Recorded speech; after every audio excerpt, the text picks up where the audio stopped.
Truth and Awakening. Hi, my name is Tom.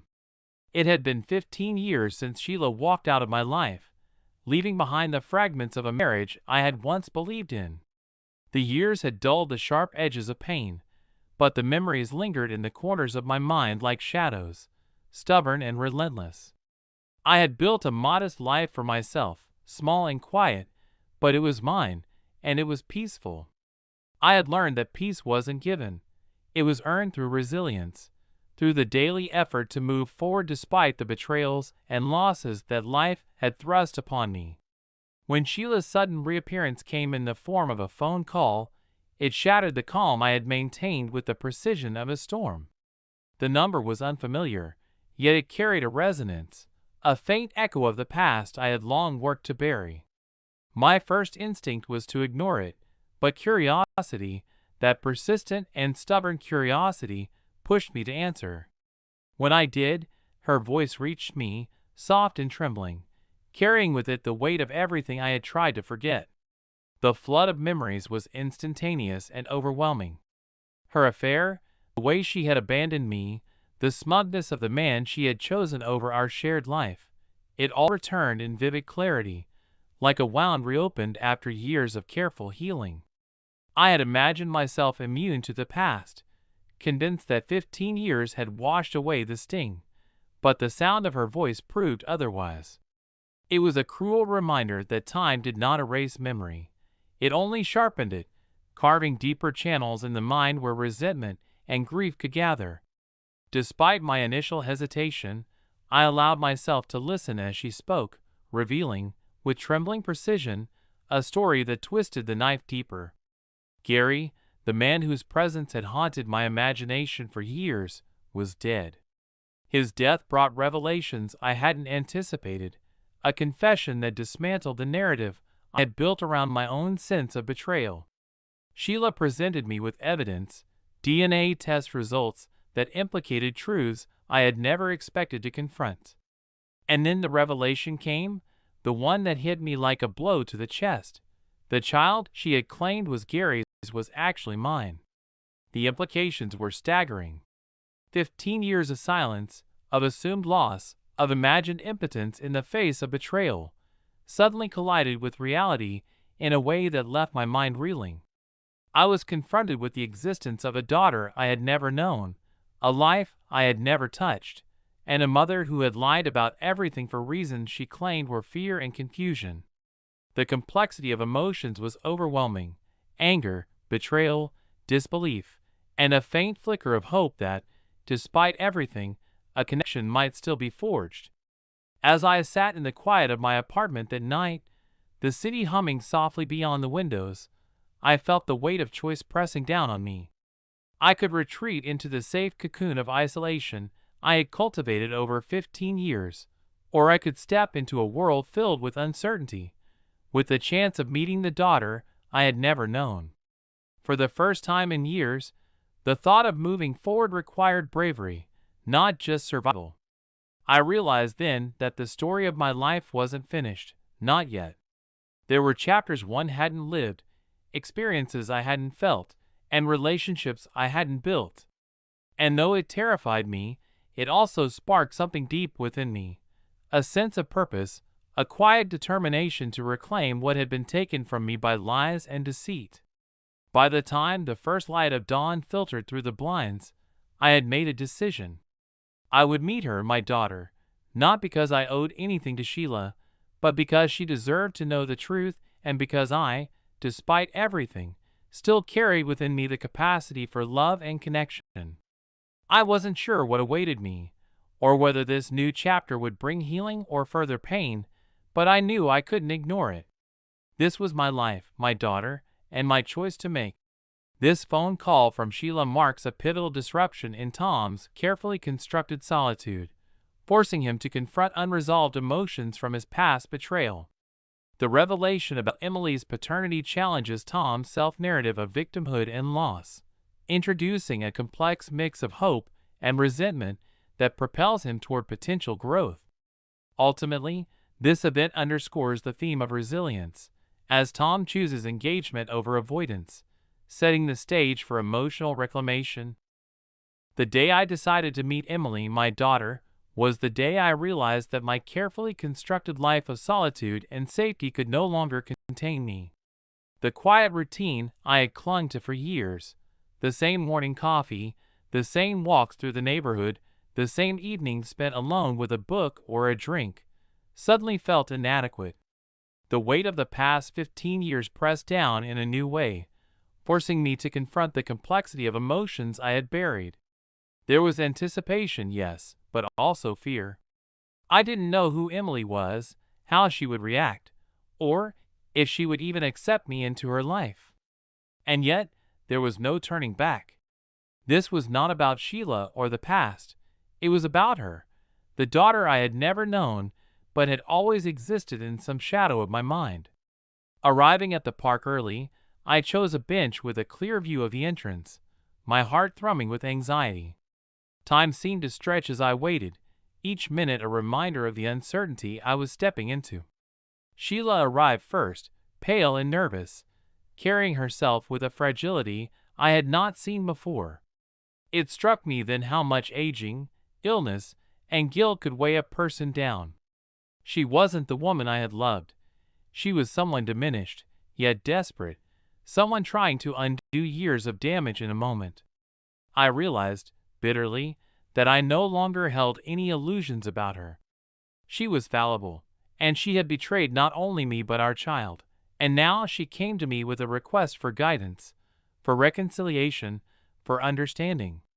Emily arrived next, and seeing her for the first time was a shock.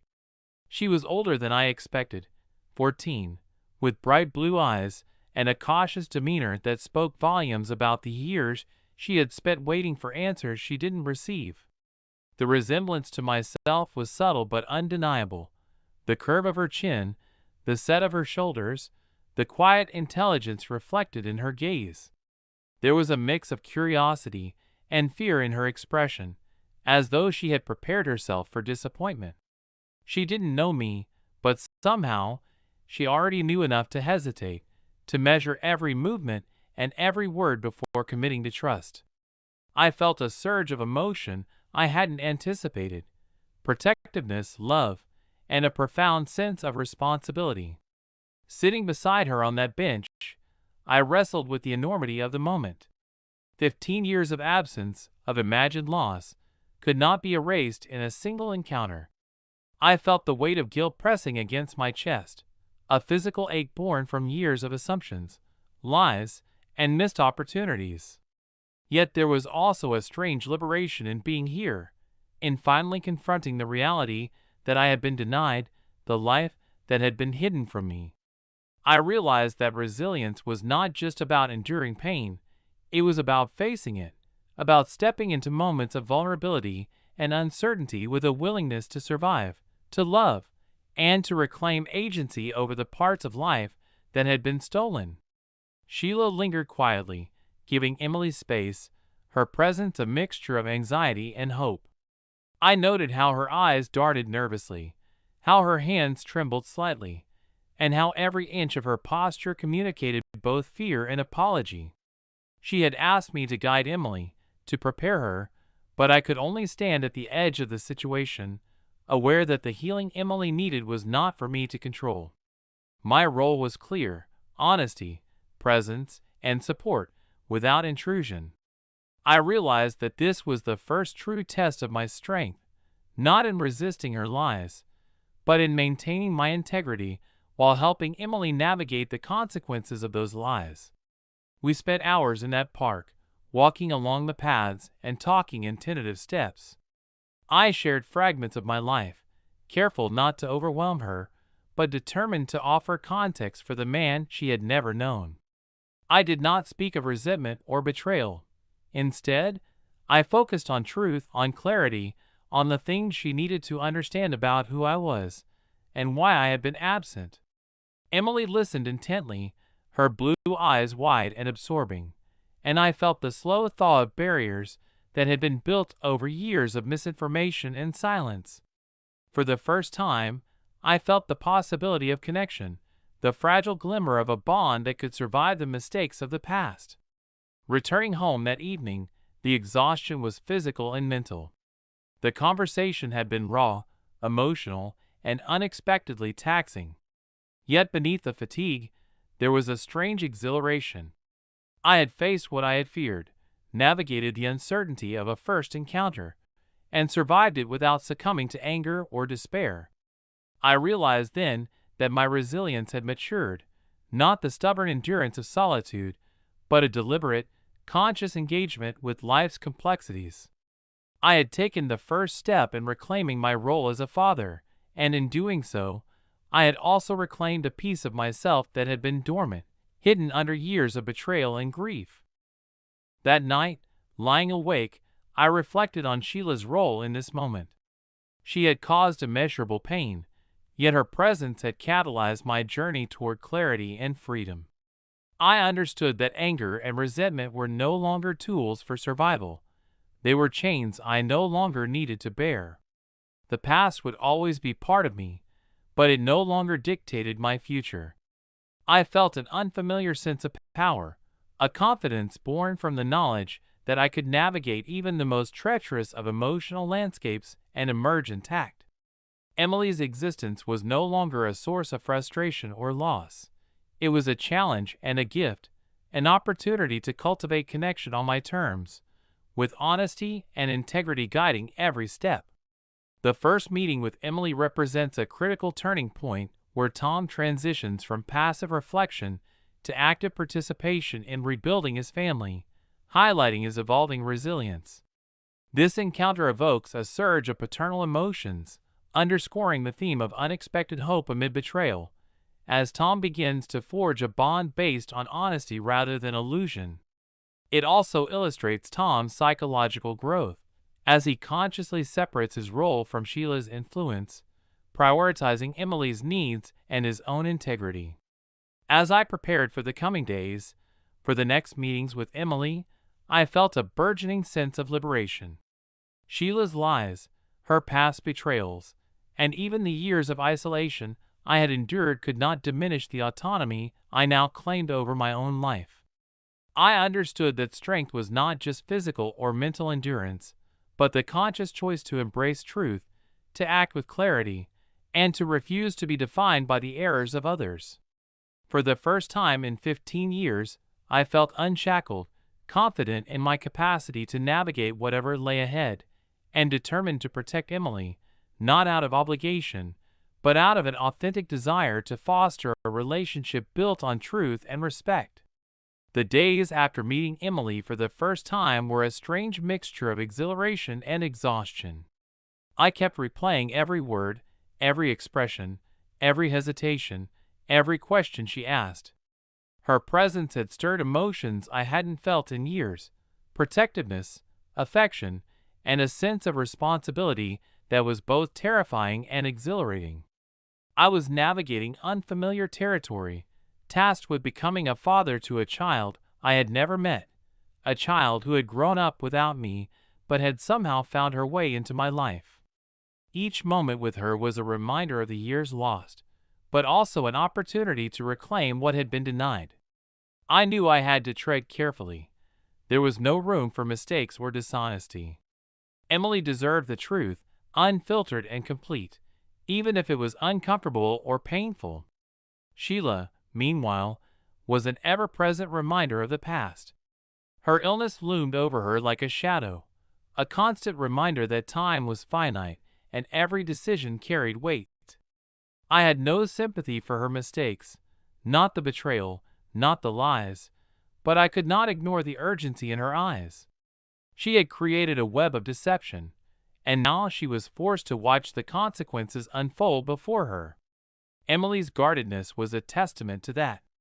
I realized that my role was not to forgive Sheila, not yet, but to shield Emily from further pain while helping her navigate the truths she had been denied for so long. Strength, I reminded myself, was as much about patience as it was about resilience. I found myself analyzing every interaction with Emily. Her blue eyes, so much like mine, held both hope and doubt. She wanted to connect, but she was wary of betrayal, of being misled again. I understood that completely. It mirrored my own feelings about Sheila and the past. Trust had to be earned, not granted. I began planning our meetings carefully, choosing neutral locations where she could feel safe, and preparing what I could share with her in a way that was honest but not overwhelming. I didn't want to fill her head with anger or resentment. I wanted to provide context, clarity, and understanding. It was a delicate balance, but I knew it was the only path forward if we were to build anything resembling a relationship. Over the following weeks, Emily and I began to find a rhythm. At first, our conversations were stilted and cautious, filled with silences and measured words. But slowly, she began to open up. She asked questions about my life, my past, and how I had ended up where I was. Each answer felt like a thread weaving a fragile connection between us. I shared the parts of myself that mattered, leaving out nothing essential, allowing her to see the man I had become, not just the man she had imagined or feared. And with each conversation, I felt a growing sense of liberation. For the first time in years, I was not defined by betrayal or loss. I was defined by my choices, my honesty, and my commitment to being present in her life. Even as Emily and I grew closer, the question of Sheila lingered. Her illness was worsening, and I knew that time was slipping away. Emily was still cautious, still unsure if she could forgive the woman who had caused her so much pain. I respected her pace, knowing that forcing reconciliation would be disastrous. Yet the inevitability of confrontation pressed down on me. I had to face Sheila again, not for my sake, but for Emily's. I had to navigate the delicate intersection of truth, forgiveness, and urgency without allowing my own emotions to cloud the path. One morning, Emily and I were walking through the park when she brought up Sheila's health. She was quiet at first, hesitant to speak, but I could feel the tension in her small frame. When she finally spoke, it was with a mixture of fear and resolve. She didn't want to see her mother yet, not fully, but she wanted to understand what was happening. I explained the situation carefully, avoiding drama, focusing instead on the facts. Emily listened intently, processing each word, her eyes reflecting a storm of emotions: fear, anger, sorrow, but also empathy.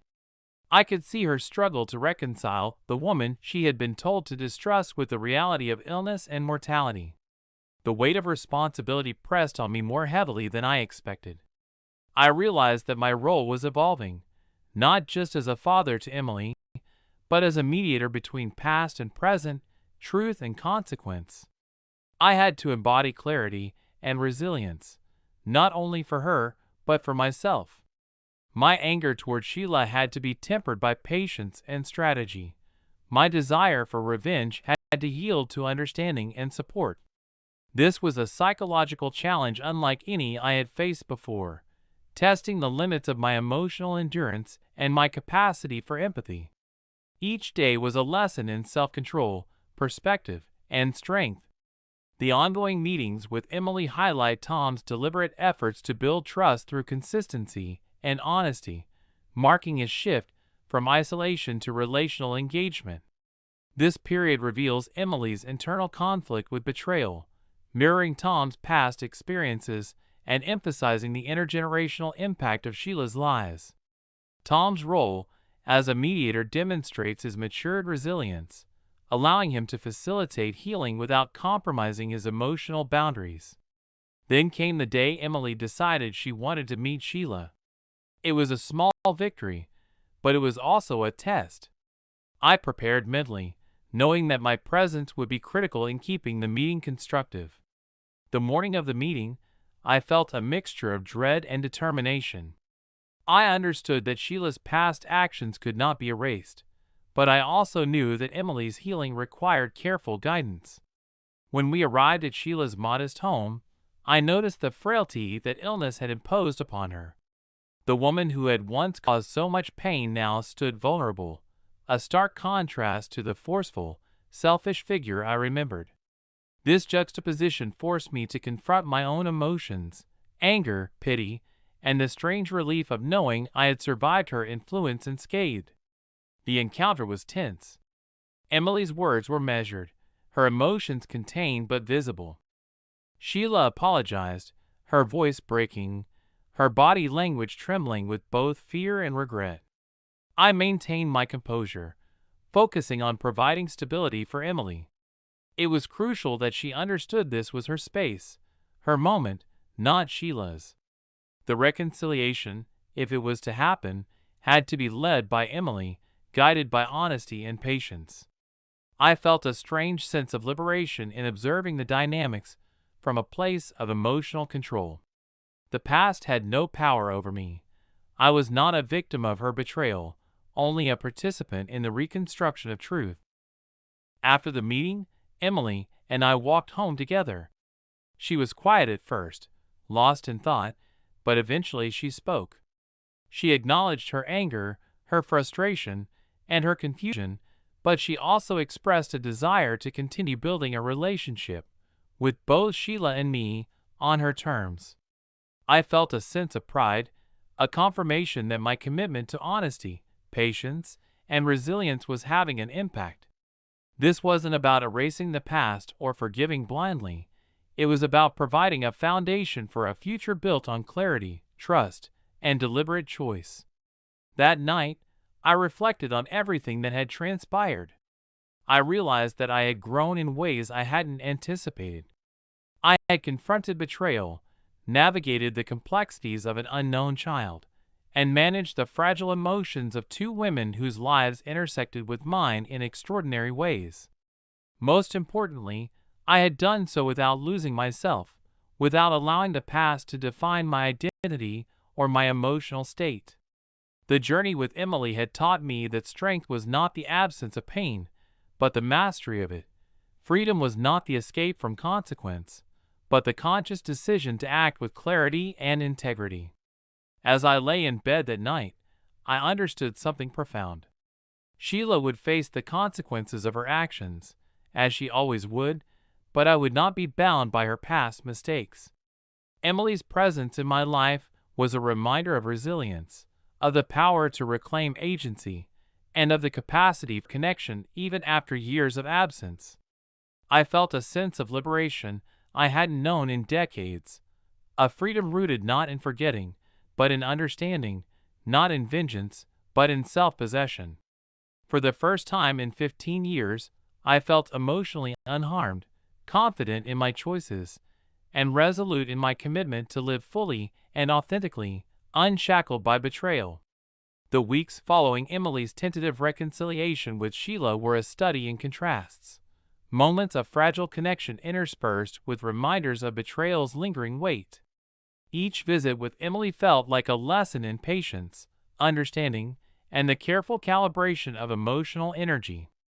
I watched her carefully, noting the subtle shifts in her expressions, the hesitation in her gestures, the way she measured every word before speaking.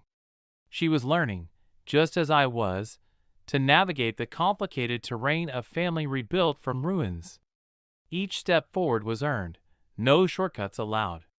And as I guided her through these moments, I realized that my own growth was inseparable from hers.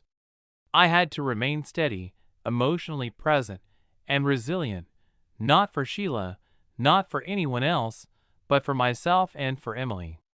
Emily's curiosity about me was insatiable, yet tempered by caution. She asked about my childhood, my work, my failures, and my triumphs. She wanted to understand who I was before she had entered my life, and I wanted her to see the man I had become, forged in the fires of betrayal and loss. I spoke to her honestly about my past marriage, about the despair I had felt when Sheila left, about the years of solitude and self-reflection that followed. I did not dramatize the pain. I did not embellish the suffering. I wanted her to see resilience, the ability to endure hardship without surrendering to bitterness. Emily seemed to grasp this instinctively, and in her presence, I felt a profound sense of validation. I was not defined by what had been taken from me. I was defined by how I chose to live despite it. Sheila's illness was a shadow that loomed over every interaction. It was a constant reminder that time was precious and decisions carried irreversible consequences. I observed her carefully, noting the fragility in her hands, the pallor of her skin, the tremor in her voice. The woman who had once caused me unthinkable pain was now reduced to a figure of vulnerability, a living testament to the consequences of selfishness and deception. I refused to let anger dominate my interactions with her. Instead, I focused on clarity, maintaining a measured distance, and protecting Emily's emotional space. Sheila would face the repercussions of her actions, and I would ensure that Emily's experience was guided by honesty, not manipulation. I realized that this dynamic offered me something I had not anticipated: freedom. Freedom from lingering resentment, freedom from the weight of her choices, freedom to act decisively and with purpose. Emily's decision to meet Sheila and the ensuing encounter signify a breakthrough in her emotional processing, allowing her to confront the source of her pain, while Tom maintains a supportive yet detached role. This event exposes the vulnerability in all characters, particularly Sheila's physical decline, which contrasts with Tom's emotional strength and highlights themes of consequence and redemption. Tom's reflections post-meeting affirm his liberation, as he recognizes his growth in mastering pain without being defined by it, solidifying his agency. One afternoon, Emily and I met at a small park near her school. The sunlight filtered through the leaves, creating shifting patterns on the ground. We walked along the paths, our conversation tentative at first, then gradually more fluid. She asked questions about the past, about Sheila, about the lies she had been told. I responded with calm precision, ensuring that each answer was truthful, balanced, and free of judgment. I wanted Emily to see that clarity and honesty were possible, even in the aftermath of deceit. Each question she asked was an opportunity for me to demonstrate emotional resilience and authority. I felt a quiet pride in the process, understanding that strength was not about control, but about steadfastness in the face of complexity. In the following days, I made a conscious effort to create stability in our interactions. I called Emily regularly, sent her messages, and showed up consistently for each meeting. It was not a performance. It was a deliberate practice of reliability, an antidote to the chaos that Sheila had introduced into both our lives. I recognized the importance of modeling resilience, of demonstrating that one could endure betrayal without being consumed by it. Emily responded to this structure gradually, allowing herself moments of warmth, laughter, and openness. I saw glimpses of the connection I had longed for, moments that reassured me that our bond could grow despite years of absence. Meanwhile, Sheila's health declined. I observed the subtle changes with a detached clarity, noting her dependence on medication, her fatigue, and the increasing difficulty she had in managing everyday tasks. I maintained composure, refusing to let guilt or obligation dictate my responses. She had created the circumstances that led to this moment, and while I felt a residual sympathy for her condition, I was determined not to be manipulated emotionally. Emily needed space to process, to decide the terms of her engagement with her mother. My role was to facilitate understanding, not to enable reconciliation prematurely. The clarity this brought me was profound. For the first time in years, I felt entirely autonomous, emotionally unbound by the past, and capable of exercising judgment without fear or hesitation. Emily and I began sharing stories from our respective lives, small narratives that created the scaffolding of connection. We spoke about school, friends, ambitions, and dreams. She was thoughtful, insightful, and surprisingly perceptive for her age.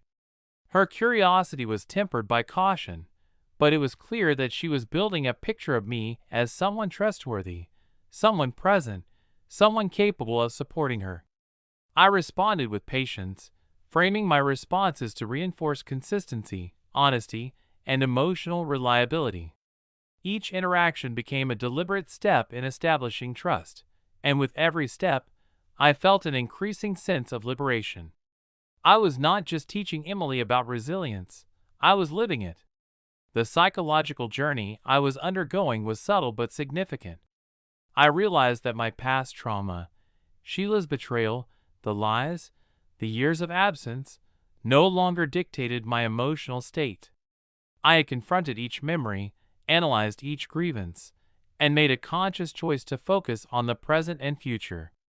This practice of mindful reflection, combined with deliberate action in my relationship with Emily, was fostering a profound sense of freedom. I felt psychologically untethered from the past, able to engage fully with life, and confident in my capacity to navigate complexity without being emotionally derailed. One evening, Emily expressed a desire to see Sheila again. She was cautious but resolute, and I supported her decision, emphasizing that the pace was entirely her choice. I prepared mentally, anticipating the potential for emotional upheaval. When we arrived at Sheila's home, the frailty of her presence was stark. The woman who had caused so much pain now relied on the support of those she had wronged. I maintained a calm, measured presence, ensuring that Emily's experience was anchored in clarity, not manipulation. The encounter was tense, emotional, and delicate. Sheila expressed remorse, her voice breaking, but I remained composed, a stabilizing force for Emily. I allowed the moment to unfold organically, giving Emily the authority to navigate her own response. Afterward, Emily and I walked home in silence. The air was heavy with unspoken words, but there was a quiet sense of resolution. She acknowledged her emotions, the lingering anger, and the need for further processing, but she also recognized the possibility of engagement with her mother on her own terms. I felt a sense of pride in her maturity, and in my own ability to remain resilient, emotionally stable, and unmanipulated by the lingering influence of past betrayal. It was a demonstration of liberation in action, freedom not from responsibility, but from emotional captivity. That night, reflecting on the weeks that had passed, I recognized the profound psychological shift I had undergone. I had confronted betrayal, navigated the intricacies of an unknown child, and facilitated the careful reconciliation of relationships without sacrificing my own integrity. I felt a sense of clarity, strength, and freedom I had not experienced in years. Sheila would continue to face the consequences of her actions, her illness and past choices shaping her trajectory. But I was unbound, emotionally unharmed, and confident in my identity and choices. I had reclaimed my agency, rebuilt connection with Emily, and liberated myself from the constraints of past pain. I realized then that life had given me a second chance, not just to connect with my daughter, but to reclaim my own emotional sovereignty. I could move forward with confidence, unburdened by betrayal, anchored in truth, and capable of navigating the complexities of human relationships without fear. I had found clarity, strength, and freedom, leaving the past where it belonged, firmly behind me. The weeks after Sheila's confession and Emily's gradual acceptance were a testament to endurance, clarity, and the slow rebuilding of trust. Every day, I felt the weight of the past loosen its grip on me. The anger that had once consumed me, the resentment that had threatened to define my life, gradually faded into something manageable, an echo of a storm I had survived. I was no longer a prisoner of betrayal. I was the architect of my own emotional landscape. Each moment with Emily reinforced this reality. Her presence, her questions, her tentative trust in me, reminded me that life could still hold meaning beyond deceit. I was learning, in a quiet but undeniable way, that resilience was not a fleeting trait but a practice, a commitment, a conscious choice in the face of adversity. Emily had begun to accept my presence as part of her story, even though our bond was still new and tentative. We shared ordinary moments, walks through the park, long conversations over coffee, and even small mundane routines that I had never imagined could carry such significance.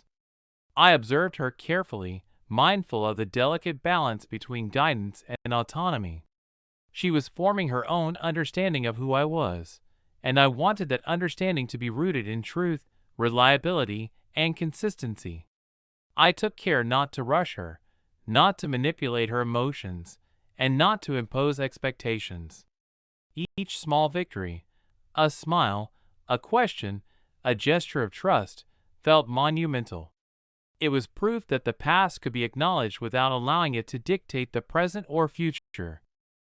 The repeated visits and deepening conversations with Emily illustrate the gradual strengthening of their bond, emphasizing Tom's commitment to modeling resilience and reliability as an antidote to past chaos.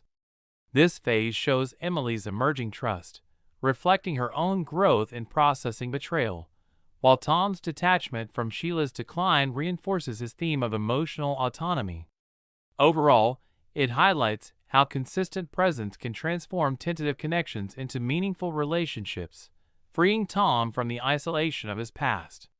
Sheila's presence continued to loom over us, her illness a constant shadow. I watched her struggle, her health deteriorating, but I no longer let it dominate my emotional state. I maintained clarity and focus, ensuring that Emily's well-being came first, and that I did not allow old resentments to cloud my judgment.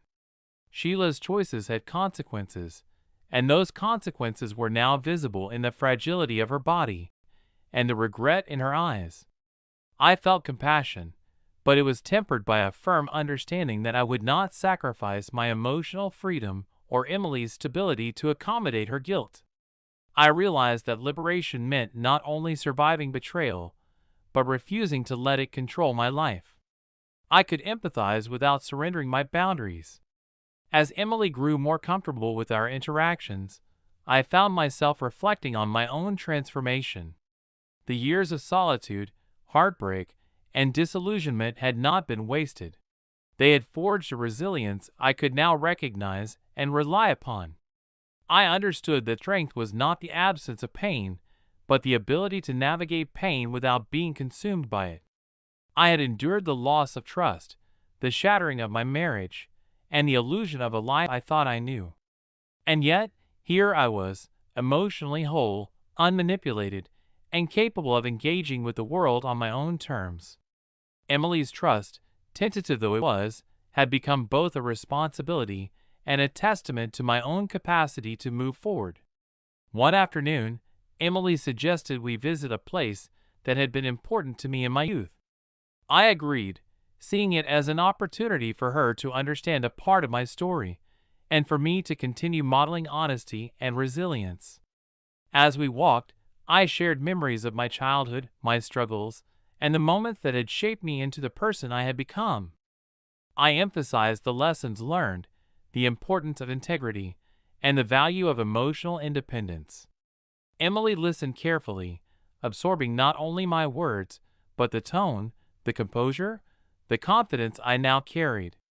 In that moment, I realized that the liberation I had found was not just for me.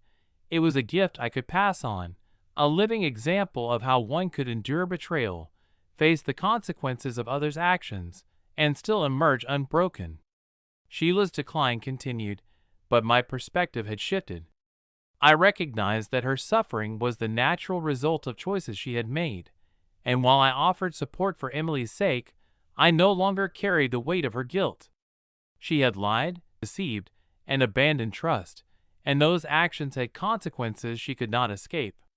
I no longer felt compelled to intervene beyond what was necessary for Emily. This detachment was not cruelty, it was clarity. It was the understanding that I could provide compassion without forfeiting my own emotional health. I could witness her pain and acknowledge it without allowing it to dictate my own state of being. Emily's growth was gradual but evident. She began referring to me more confidently as her father, not in the sense of biology alone, but as the consistent, reliable presence in her life. We shared routines, stories, and ambitions. I encouraged her independence while providing a stable foundation. Each interaction strengthened both her trust in me and my trust in myself. I understood that the relationship we were building was not defined by the past, but by conscious choices made in the present.